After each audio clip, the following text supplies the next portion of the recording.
गूंगी बहू अंधी सास। एक परिवार में 5 लोग थे।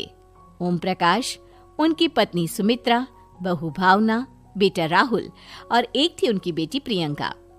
वैसे तो ओम प्रकाश और सुमित्रा के घर में सब कुछ ठीक ठाक था, लेकिन सुमित्रा की एक आदत थी। घर में कुछ भी गलत या सही हो तो वो किसी से कुछ नहीं कहती। और भावना स्वभाव की इतनी सीधी सादी थी कि अगर कोई उसके साथ गलत भी करता तो भी वो उसे कुछ नहीं कह पाती। इसी के चलते प्रियंका और राहुल घर में मनमानी चलाते रहते, क्योंकि घर को संभालने वाली औरतें इस तरह से रहती थी जैसे वो गूंगी और अंधी हो। माँ, मैं अपनी सहेलियों के साथ पिकनिक पर जा रही हूँ। ठीक है बेटा, चली जाओ। और मुझे आने में रात हो जाएगी, देर से ही आऊंगी मैं। अच्छा, कोई बात नहीं बेटा। अरे भावना, तुमको एक बार में समझ में नहीं आता क्या? नाश्ते में फिर से पराठे बना के रख दिए। कितनी बार तुमसे कहा है कि मेरे लिए ढंग का नाश्ता बनाया करो। ठीक है जी, आगे से ध्यान रखूंगी। अरे ये बहू से किस तरह से बात कर रहे हो तुम राहुल? अरे तो और क्या करूं पापा, इसको कही बात एक बार में समझ में ही नहीं आती। सुमित्रा, तुम अपने बेटे को समझाती क्यों नहीं? बहू से बात करने का ये क्या तरीका है? अरे जिसकी जैसी मर्जी आए करो, मुझे क्या। भावना बेटा, तुम भी तो कभी कुछ कहा करो। इस तरह क्यों सबकी बातें सुनती रहती हो?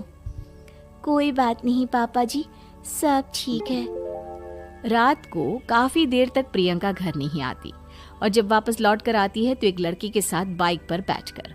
सुमित्रा और भावना दोनों ही प्रियंका को लड़की के साथ देख लेते हैं। आज तो जोर से डांट पड़ने वाली है, लेकिन मैं डर क्यों रही हूँ? माँ तो सब कुछ देखकर भी अंधी बनी रहती है। और रही बात भाभी की, वो किसी को कुछ नहीं बताने वाली। कहने को भगवान ने आवाज दी है, लेकिन गूंगी है गूंगी।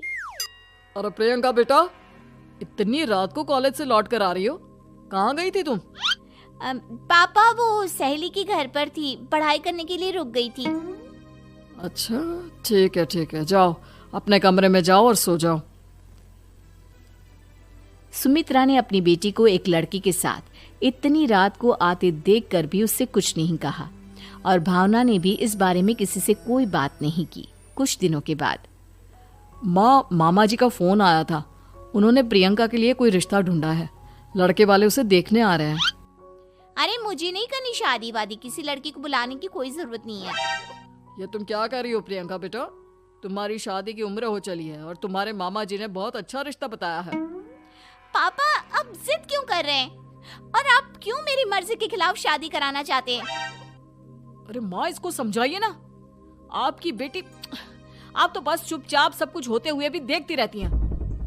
अरे तो क्या कहूँ, और मेरे कहने से क्या हो जाएगा? वैसे भी गलत क्या हो रहा है, सब कुछ सही तो है। भावना बहू, देखो तो प्रियंका हमारी बात नहीं समझेगी, लेकिन वो तुम्हारी हम उम्र है। क्या पता तुम्हारे कहने से उसे कुछ समझ में आ जाए। नहीं पापा जी, मेरे कहने से कुछ नहीं होगा। मैं प्रियंका को कैसे समझा सकती हूँ? वो ननद है मेरी, कहीं मेरी किसी बात का बुरा मान गई तो? सुमित्रा और भावना में से कोई भी प्रियंका को कुछ नहीं समझाता। इस बात से राहुल और ओम प्रकाश जी दोनों ही परेशान हो जाते हैं। और फिर जब लड़का प्रियंका को देखने के लिए आता है, मुझे आपकी बेटी बहुत पसंद है, मैं उसके साथ शादी करने के लिए तैयार हूँ।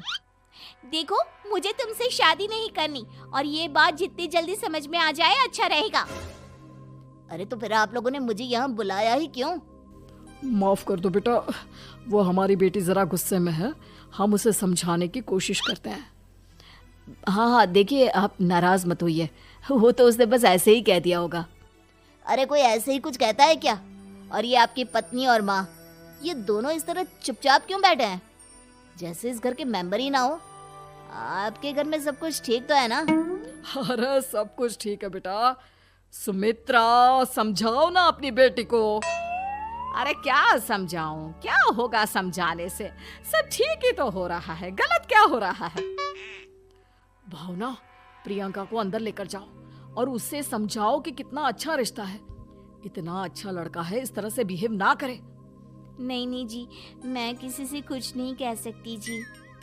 अरे अजीब परिवार है, मुझे तो यहाँ से निकलना पड़ेगा। इस तरह से तो आपकी बेटी की शादी किसी से नहीं हो सकती। जिसके घर की औरतें गूंगी और अंधी बनकर बैठ जाए, उस घर का कुछ नहीं हो सकता। ओम प्रकाश और राहुल सुमित्रा और भावना की हरकतों की वजह से बहुत परेशान हो जाते हैं। एक दिन वो दोनों आपस में बात करते हैं। पापा, समझ में नहीं आता कि भावना और माँ को कैसे समझाया जाए। सही कहते हो बेटा, तुम और मैं काम के सिलसिले में सारा दिन घर के बाहर रहते हैं और घर की दोनों औरतें जिन्हें सारा घर संभालना चाहिए गूंगी और अंधी बनकर बैठी हैं। पापा, आप ही बताइए इसका क्या उपाय है? मेरी तो कुछ समझ में नहीं आता बेटा, लेकिन हमें कुछ तो करना पड़ेगा, क्योंकि इन सब की वजह से प्रियंका बहुत ज्यादा बिगड़ती जा रही है। तुमने देखा उसने किस तरह से बिहेव किया था। अरे लेकिन पापा, हम करेंगे क्या? हमें एक नाटक करना होगा। कुछ दिनों के लिए हम भी गूंगे और बहरे बन जाते हैं, उसके बाद इन दोनों औरतों को अकल आएगी। हाँ पापा, शायद आपकी बात ठीक है। हम दोनों हर बार बात को संभाल लेते हैं और इसी वजह से माँ और भावना कुछ भी करने की कोशिश ही नहीं करते। और फिर अगले दिन, भावना, नाश्ते में क्या बनाया है? जी, पराठे बनाए हैं। मेरे लिए पोहा बना दो। अच्छा जी, ठीक है, अभी बना देती हूँ जी। बहू, नाश्ते में क्या बनाया है? पापा जी, पराठे हैं और पोहे बन रहे हैं। अरे बहू, मुझे तो उपमा खाने का मन था, मेरे लिए उपमा बना दो। ठीक है पापा जी, अभी बना देती हूँ। भाभी, जल्दी से जरा मेरा कॉलेज के टिफिन तो पैक कर देना। और सुनो, मुझे ना भिंडी की सब्जी खाने का मन है। सुमित्रा चुपचाप बैठी बैठी सब कुछ देख रही थी।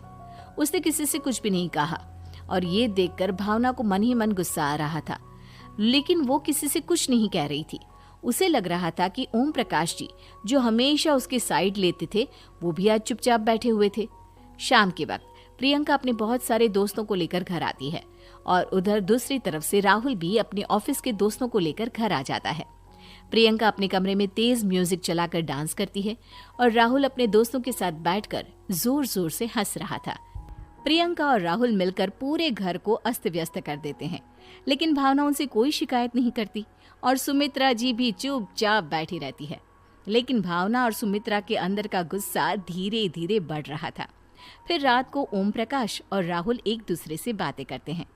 पापा, हमने इतना कुछ किया, फिर भी भावना कुछ बोलती ही नहीं और माँ भी कुछ गलत करने से किसी को रोकती ही नहीं।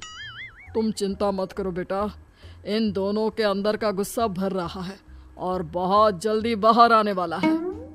अगले दिन, अरे बहू, ये कपड़े धुले हैं या गंदे हैं? पापा जी, कपड़े तो मैंने धोकर ही आपकी अलमारी में रखे थे।